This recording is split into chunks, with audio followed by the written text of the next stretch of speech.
साधु संतों के बारे में सामान्य तौर पर लोग ये मान कर चलते हैं कि ये लोग अकेले रहते हैं, भटकते हैं, इनका कोई अपना संगठन नहीं होता है, लेकिन ये पूरी तरीके से गलत है। साधु संतों का अपना एक संगठन है और बहुत ही मजबूत संगठन होता है, वो बहुत ही लोकतांत्रिक संगठन होता है, जिसके तहत वो चलते हैं, अपनी व्यवस्था बनाते हैं। और जब कुंभ या महाकुंभ का आयोजन हो तो वो व्यवस्था और भी मजबूत हो जाती है और लोकतांत्रिक तरीके से वो चलता है, ताकि कहीं कोई परेशानी ना हो। अखाड़े परिषद बने हुए हैं, अलग अलग अखाड़े हैं, सन्यासियों के अखाड़े अलग हैं, वैरागियों के अलग हैं, उदासियों के अलग हैं। और जब महाकुंभ होता है तो उसमें भी परिवर्तन कर दिया जाता है ताकि पारदर्शी हो। तो इस बार के इस महाकुंभ में क्या व्यवस्था बनी है, उसका स्वरूप क्या होता है, वो जानने और समझने की कोशिश करते हैं। बहुत स्वागत है महाराज। पहले आप अपना परिचय बता दें। मेरा नाम श्री महंत मुकेशपुरी है। जूना अखाड़े में मैं उज्जैन के सेक्रेटरी के पद पे कार्यरत रहा हूँ, अभी रिटायर्ड हूँ। और बात करें अखाड़ों की, एक चल रही है कि अब ये कुंभ में जो इतने अखाड़े परिषद हैं, साधु संत हैं, उनकी व्यवस्था बदल गई, राष्ट्रपति शासन लागू हो गया। ऐसा है, देखिए आप शब्दों का जैसी मर्जी इस्तेमाल कर लें, ठीक है ना। आजकल जैसे हर प्रकार से व्यक्ति बढ़ा चढ़ा करके बताता है, लेकिन क्या है कि हमारा ये साधु समाज है, ठीक है ना। तो जिस प्रकार संन्यास जो है ना, ये प्रेम का विषय है, आस्था का विषय है, श्रद्धा का विषय है, भक्ति का विषय है। उसी प्रकार हमारे जो ये जो सिस्टम चलता है ना, उसी आस्था, श्रद्धा और भक्ति से ही चलता है। इसमें कोई राजनीतिक मामला नहीं है कि राष्ट्रपति शासन लग गया या प्रधानमंत्री शासन हो गया है। ये यहाँ पे चार भाई हैं, चार मड़ियों के जो आप देखते हैं कि चार हिस्से बने हुए हैं, चार भाई मिलकर के रहते हैं। उनको मठों के हिसाब से जो बांटा गया है, 16 मड़ी है, 13 मड़ी है, 14 मड़ी है, ठीक है ना, 4 मड़ी है। ऐसे करके ये चार भाई मिलकर के एक व्यवस्था को चला रहे हैं, ठीक है ना।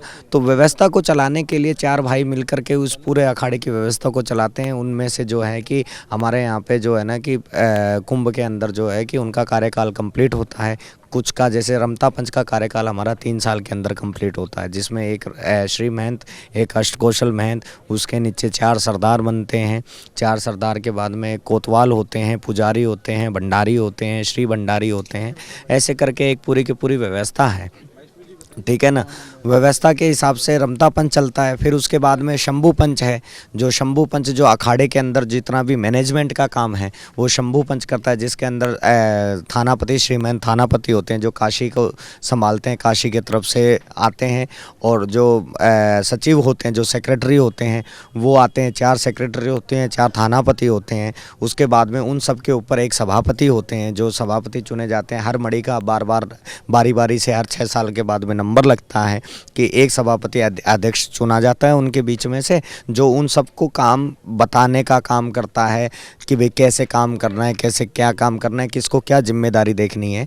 वो सारा का सारा एक विषय है आश्रमों को संभालने के लिए, मठों को संभालने के लिए। क्योंकि देश विदेश में मान लो आप विदेश यहाँ पे देखेंगे, देश के अंदर जगह जगह पे हमारे मठ हैं, कोई अच्छे सन्यासी हैं, किसी सन्यासी को कोई किसी प्रकार की कोई दिक्कत तो नहीं है, आश्रम सुचारू रूप से तो चल रहा है, कोई आश्रम के अंदर कोई गलत गतिविधियां तो नहीं होती है। उसके लिए रमता पंच की व्यवस्था है, जो हर 3 साल के बाद में चेंज होती रहती है। एक ये पूरी की पूरी व्यवस्था है। और कुंभ की अगर बात करें, जो अभी चल रहा है कि राष्ट्रपति शासन लग गया, तो ऐसा राष्ट्रपति शासन कहना ये शब्द थोड़ा सा गलत हो जाता है। कि देखिए हमारे यहाँ पे प्रेम भाव का विषय है। इस समय कौन सी व्यवस्था लागू है आपकी? क्या पुरानी वाली व्यवस्था समाप्त हो गई, नई व्यवस्था आप कुंभ के लिए शुरू किए हैं? कुछ ऐसा नहीं होता है कि पुरानी व्यवस्थाएं समाप्त हो जाती हैं और नई व्यवस्थाएं लागू हो जाती है। एक सिस्टम ये हो दिया जाता है, क्योंकि बहुत विशाल रूप से कुंभ मेला होता है, तो क्या है कि सिर्फ और सिर्फ कुछ सदस्य मिलकर के एक व्यवस्था को नहीं चला पाएंगे ना। तो इसलिए कुंभ के अंदर क्या होता है कि जितने पुराने श्री महंत हैं, सेक्रेटरी हैं या थानापति हैं, इन सबको मिलाकर के क्या होता है कि बूढ़ा पंच, हमारे यहाँ पे बोला जाता है बूढ़ा पंच। 3 प्रकार के पंच होते हैं। सबसे पहले रमता पंच होता है, रमता पंच के बाद में शंभू पंच होता है, शंभू पंच के बाद में बूढ़ा पंच होता है। बूढ़ा पंच के अंदर 52 सदस्य हैं। जितने भी पुराने 17 सदस्य सारे मड़ियों से लिए जाते हैं। 4 मड़ियाँ जो हमारे यहाँ पे हैं, इन चारों मड़ियों में से 17 अध्यक्ष व्यक्ति लिए जाते हैं, जो पूरे के पूरे कुंभ की व्यवस्था को देख पा रहे हैं। क्योंकि स्नान की व्यवस्था करनी है, क्या जो नए सन्यासी बनेंगे उनकी व्यवस्था है, जो यहाँ पे साधु संत आ रहे हैं, उनके भक्त लोग आ रहे हैं, उनको कैंप की व्यवस्था है, हर प्रकार की व्यवस्था, हर छोटे छोटे काम है ना। जिस प्रकार आप देखिए प्रशासन ने अलग तरीके से एडिशनल कमिश्नर भी बनते हैं, सारी चीज़ें बनती है ना, तो उनको जिम्मेदारी दी गई है ना। तो वो आप ये नहीं कह सकते कि भाई पुरानी व्यवस्था भंग हो गई है, नई व्यवस्था आ गई है। समझने के दृष्टिकोण से महाराज जी कि एक जब कुंभ शुरू होता है तो एक कुंभ से जो व्यवस्था बनती है वो अगले कुंभ तक चलती है। नहीं, ऐसा नहीं है। ये कुंभ के लिए आपको बताया ना कि जिस प्रकार घर के अंदर कोई शादी होती है तो सभी घर के मिलकर चलाते हैं ना, तो उसी प्रकार अखाड़े की जो व्यवस्था है सब मिलकर के चला रहे हैं। उसके बाद में जो चुनाव हो जाएंगे उसके पश्चात में कोई इतना विशेष काम रहता नहीं है। जो अखाड़ों को संभालने के लिए शंभू पंच के जो सेक्रेटरी और थानापति जो होते हैं वो शंभू पंच को संभालते हैं। जो अखाड़े की व्यवस्था जो 4 हमारी शाखाएं हैं उनको संभालने का काम थानापतियों का और सेक्रेटरियों का होता है। और जो आश्रम की व्यवस्था के लिए जो रमता पंच जो रमता रहता है हमेशा, यानी पूरे भारतवर्ष के अंदर जो भ्रमण करता है पंच, तो वो क्या है कि 4 उनके जो श्री महंत हैं, अष्टकोशल महंत हैं, कोतवाल है, ऐसे करके पूरे की पूरा एक व्यवस्था है। वो पूरे के पूरे घूमते हुए वो पूरे के पूरे जितने आश्रम हैं सारे साधु सन्यासियों की देखरेख करना, आश्रमों की देखरेख करना उनका काम है। तो वो काम करते हैं कि कुंभ के लिए विशेष तौर पर एक बहुत ही पारदर्शी प्रजातांत्रिक व्यवस्था बनाते हैं ताकि सब मिलजुल करके से चले। मिलजुल करके कि भी किसी प्रकार का कोई भावना उनके मन में ना हो। हर 6 साल के अंदर जैसे रमता पंच का हर तीसरे साल, क्योंकि कुंभ हमारे लिए तो कुंभ हर तीसरे साल कुंभ आ जाता है, तो हर कुंभ के अंदर रमता पंच की व्यवस्था बदली जाती है। हर 6 साल के बाद में शंभू पंच की व्यवस्था बदली जाती है, ताकि क्या है कि सबका नंबर भी लग सके, कि सबको जिम्मेदारियां भी मिल सके। अब कोई एक एकाधिकार तो है नहीं किसी व्यक्ति का। अच्छा महाराज जी, आपने 2 शब्द बताया जिस पर ध्यान जाता है, एक थानाधिपति, दूसरा आपने कोतवाल भी कहा। तो संतों के बीच में थानाधिपति कोतवाल जरा आप समझाएं। स्थानाधिपति ऐसा माना गया है कि जैसे हमारे जो शाखाएं होती हैं, 4 शाखाएं होती हैं, 4 शाखाओं के अंदर उसके बाद में जो नीचे की छोटी शाखाएं होती हैं, उन शाखाओं की जो व्यवस्था देख रहा होता है, उन सबको जो मैनेज करने वाले जो व्यक्ति होते हैं ना, उनको स्थानाधिपति कहा जाता है। इनको ऐसा अधिकार होता है कि अगर कोई संत गलती करे तो वो दंडित कर दें या कुछ ऐसा करें? देखिए, अधिकारी जितने भी हैं, ठीक है ना, आपको एक बात बताएं ना, किसी के पास में ऐसा नहीं है कि एकाधिकार है। अगर कोई गलती करता है तो पंच के सामने, शंभू पंच के सामने अगर गलती आई है तो शंभू पंच अपनी बैठक लेकर के वो फैसला करता है। अगर रमता पंच के सामने आई है तो रमता पंच मिल करके फैसला करता है। एक व्यक्ति मिल करके कभी कोतवाल का क्या काम होता है? कोतवाल जो होता है ना, कोतवाल को आप इस दृष्टि से दे सकते हैं कि सूचनाएं प्रेषित करने का काम कोतवाल का रहता है। इसमें तो कोतवाल का बड़ा काम है। तो बस वो सेम काम हमारे यहाँ पे मैनेजमेंट का सारा काम जो देखा जाता है वो कोतवाल का ही देखा जाता है। जो थानाधिपति है या कोतवाल है, वैसे जैसे सरकारी व्यवस्था में वो काम करते हैं उसी तरीके का काम आपके यहाँ? सरकार सचिव हैं।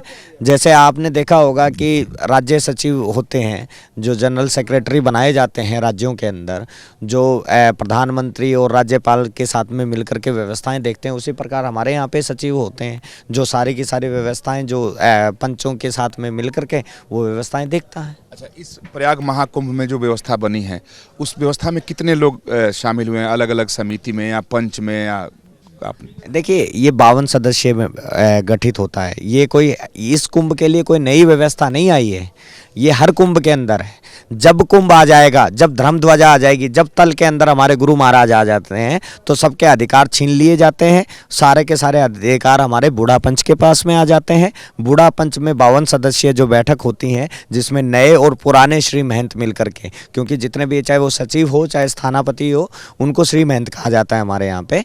तो वो जो है ना कि वो सारे के सारे मिल करके चलाते हैं। कोई एक व्यक्ति का नहीं है कि भाई ये व्यवस्था खत्म हो गई, ये रिटायर हो गए तो ये काम नहीं करेंगे। नहीं, वो भी काम करेंगे, लेकिन उनके साथ में कुछ नए लोग ऐड कर दिए जाते हैं। जो पुराने लोग हैं, जो इनके पास में अनुभव भी है, ठीक है ना, वो लोगों को ऐड कर दिया जाता है ताकि जो व्यवस्था है, कुंभ की व्यवस्था शांतिपूर्वक चल सके। अब जैसे कुंभ मेले के अभी स्नान के अंदर इतना दिक्कतें भी आई, तो अगर मान लीजिए कि 2-4 आदमियों के पास में व्यवस्था होती तो और ज़्यादा अव्यवस्था हो पाती, ठीक है ना। तो इसलिए शांतिपूर्ण स्नान हो जाए, सब नागाओं को, सब महात्माओं को, सब चीज़ों को अगर संभाल के रखना है तो आपको एक बड़ी व्यवस्था चाहिए होती है। तो वो व्यवस्था ऐड हो जाती है, उसमें उनको सदस्य दे दिए जाते हैं ताकि व्यवस्था अच्छे तरीके से चल जाए, व्यवस्था ठीक ठाक ढंग से चले, कुंभ में कोई बाधा ना आए। इसलिए संत लोग अपनी व्यवस्था खुद करते हैं। कम शब्दों में हम ये कह सकते हैं कि सरकार तो अपनी व्यवस्था करती है, लेकिन संत अपनी व्यवस्था करते हैं, किसी पे उन्हें निर्भर न रहना पड़े और अव्यवस्था कुव्यवस्था में न बदल जाए। महाराज जी, आप पहले छोटा सा अपना परिचय बताएं। मेरा नाम धीरेन्द्रपुरी, दिल्ली में रहता हूँ, जूना अखाड़ा के एक सदस्य हूँ। आश्रम में तो मैं बार बार आता हूँ। महाराज जी, ये जो बूढ़ा पंच शब्द आता है, तो क्या इसमें सारे सीनियर लोग, यानी मैं अपनी भाषा में सीनियर कर रहे हैं, यानी जो वरिष्ठ हैं, बुजुर्ग संत हैं, वही शामिल होते हैं, अन्य लोग भी हो जाते हैं? जो जितने भी संत श्री महंत सेक्रेटरी थानापति रहते हैं 52 सदस्य के लोग, वही है ना महाराज श्री, वही सारे सदस्य बूढ़ा पंच कहलाता। और वर्तमान का जो पंच होता है वो समूह पंच। समूह पंच। हाँ। अच्छा, वर्तमान के पंच को समूह पंच कहते हैं।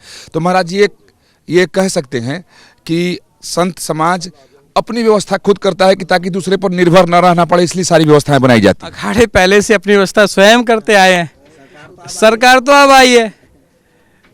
अखाड़ों को देख के हमें लगता है सरकार ने व्यवस्था बनाने शुरू किया है। जो रमता पंच के श्रीमहंत होते हैं उन्हीं के साथ ही तो पूरा कुंभ होता है।